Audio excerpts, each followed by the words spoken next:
به نام خداوند جان و خرد که از این برتر اندیشه بر نگذرد.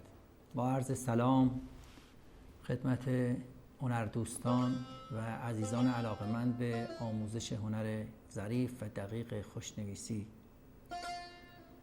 همونطور که دوستان ملاحظه کردن در جلسات گذشته، حروف الفبا و همینطور تعدادی از حروف دوتایی رو خدمتتون تحریر کردیم و توضیح دادیم.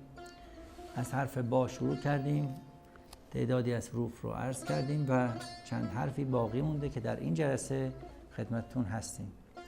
نکته‌ای که قبل از ورود به درس بایستی عرض کنم این که عزیزان با دقت به حرکات نوک قلم توجه کنند و اون ظرایف و دقایقی که در حرکت قلم نهفته است رو به خوبی دریافت کنند که بهترین آموزش و دقیق‌ترین توضیحات رو همون نوک قلم و اشارات قلم خدمت عزیزان میگه.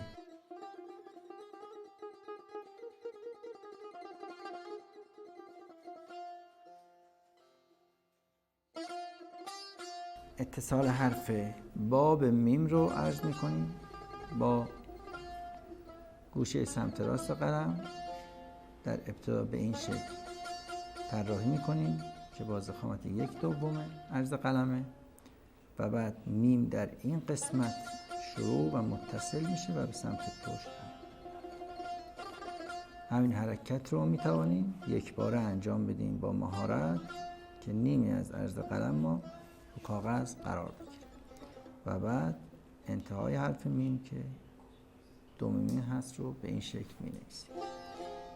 به طور کلی این حرف 1.5 نقطه و ضخامتش هم 1/2. حرف بعدی اتصال حرف با به حرف واو هست که باز یک الف 1 نقطه رو ما در ابتدا در بالا داریم و بعد با شیب و زاویه حرکتی این رو به پشت سر حرف واو به این شکل متصل میکنیم. حرف رو دوباره تحریر میکنم، دقت بفرمایید. محل اتصال حرف با به حرف واو دقیقاً باید به این صورت در امتداد این حرف باشه. این امتداد در اینجا نشانگر پیوستگی این حرف است. فاصله نیم نقطه هم در اینجا بیشتر و کمتر نبایستی بشه که کل این حرف مجموعش 3 نقطه میشه. حرف بعدی اتصال حرف با به نون هست. به این صورت مثل حرف سین که یک دنده بیشتر نداره و بعد این دندونه با 1/2 قلم نوشته میشه. در ادامه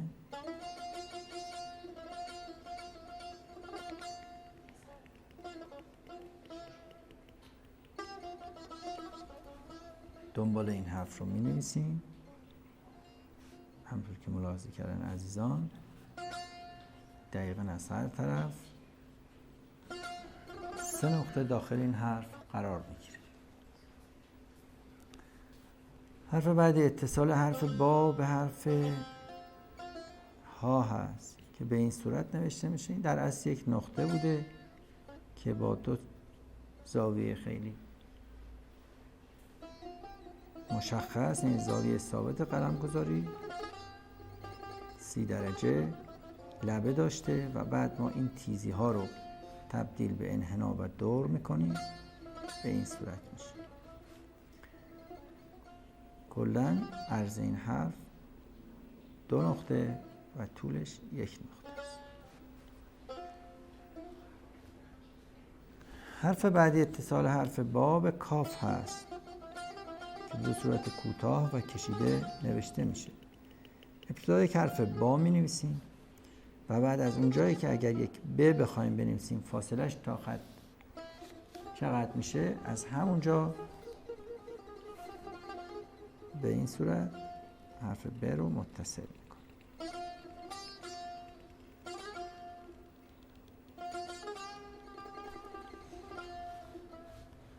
در اتصال حرف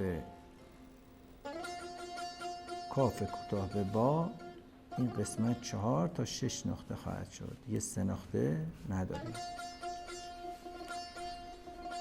همین حرف رو به صورت بلند هم می شود نوشت.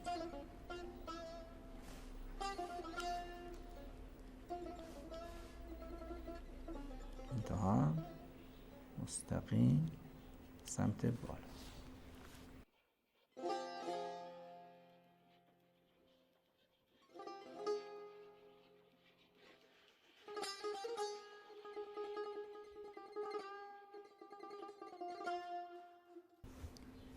باز در ادامه اتصال حرف با به لام که این با نصفه پهنای قلم یا 2/3 در ابتدا نوشته میشه و عزیزان که دقت می‌فرمایند در قسمت بالایی حرف لام وصل میشه، این قسمت بالا و بعد به این صورت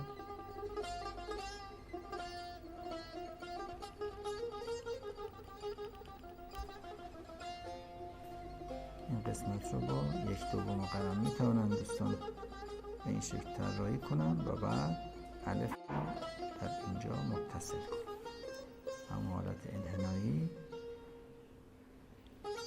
مجبوراً 2 تا 2.5 نقطه در زیر با ادامه حرف لام رو می شود نوشت.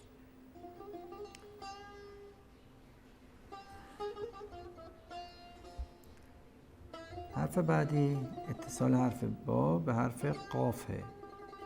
باز یک الف 1 نقطه با شیب حرکتی، شیب ملایم 30 درجه به پشت سر حرف قاف وصل میکنیم.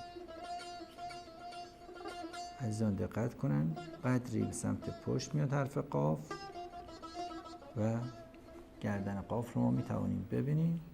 بنز 1 نقطه سمت پایین حرکت میکنه و بعد حرکت بیضی معمول رو که ما در حروف مشابه می نویسیم رو در اینجا ادامه میدیم. همطور که ملاحظه میکنیم قبل از رسیدن به سطح بالا در مقابلین تمام میشه.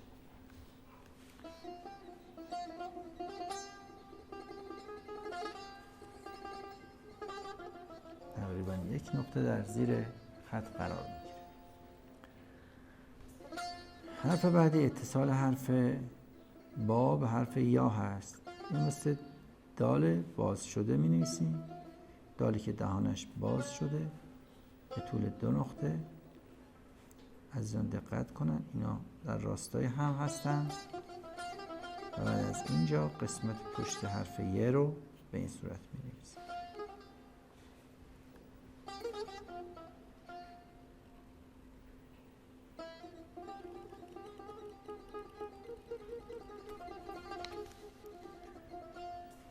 دهانه 1 نقطه و نصف از یک عرض قلم هم به بالا میاد. یک بار دیگه این قسمت بالا رو تحریر میکنم عزیزان.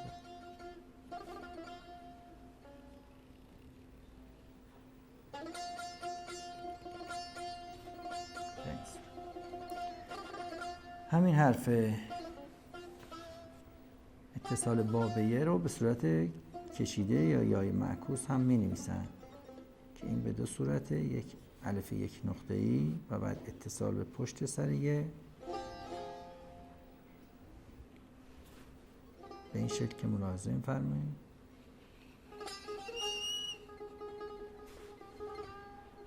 یا به این صورت که ابتدایی مثل حرف دال میشه ولی با نصفه قلم، باز خامت 1/2 قلم نوشته میشه اینجا.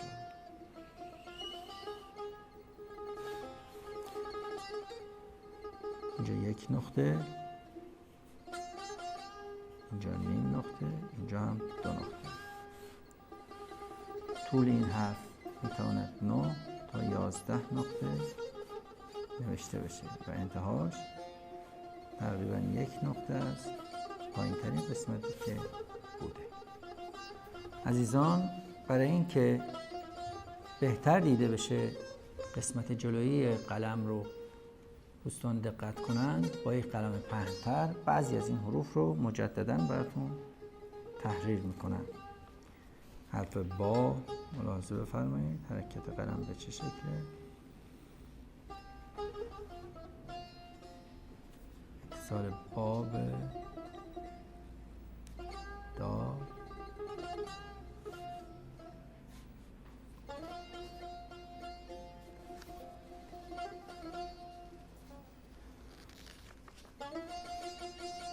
اتصال حرف با و حرف یک با دیگه،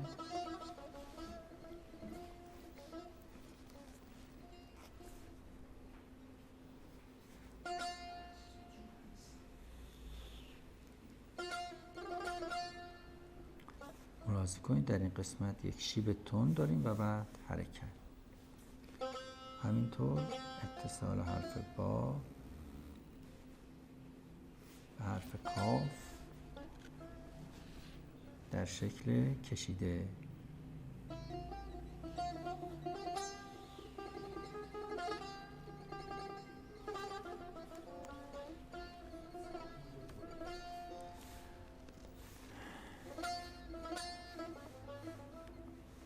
یک بار دیگه تحریر میکنم این حرف رو.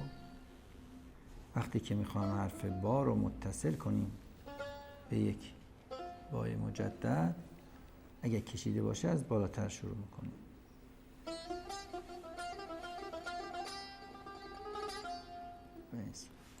حرف از بالا شروع میشه. اتصال حرف با به یه به این صورت.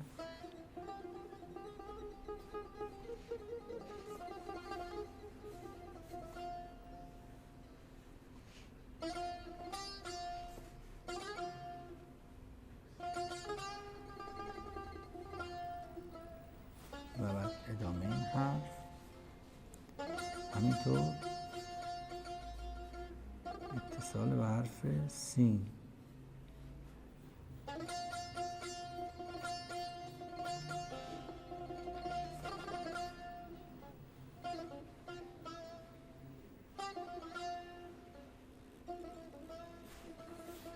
به این صورت نوشته میشه.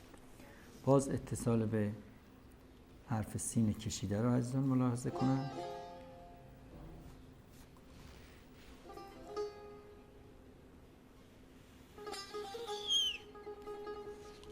در اینجا به سمت پایین یک بار دیگه تحریر میکنم.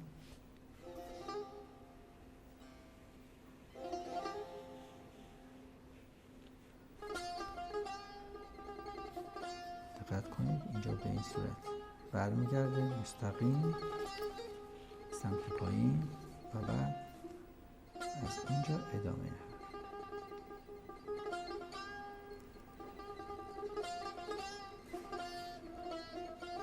این صورت نوشته میشه. آخرین حرفی که تحریر میکنم اتصال حرف با به حرف ی هست.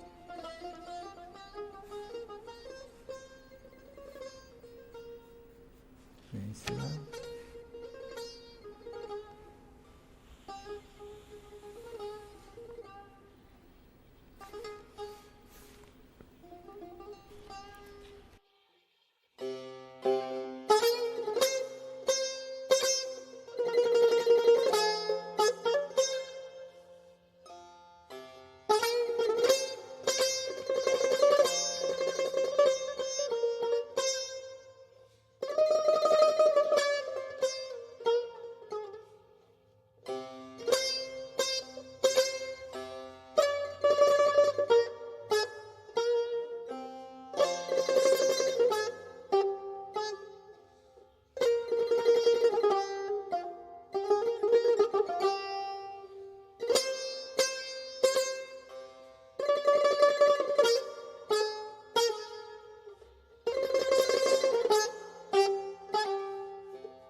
خب عزیزان، همونطور که ملاحظه کردن بسیار راحت و آسان می شود خط زیبا و خوش داشت در سایه تمرین و ممارست. امیدواریم که این درس ها مورد توجه و بهره‌مندی دوستان قرار گرفته باشه و از تمرینات لازمه و مکفی انشاءالله برخوردار باشید. در پناه حضرت حق، خدا نگهدار.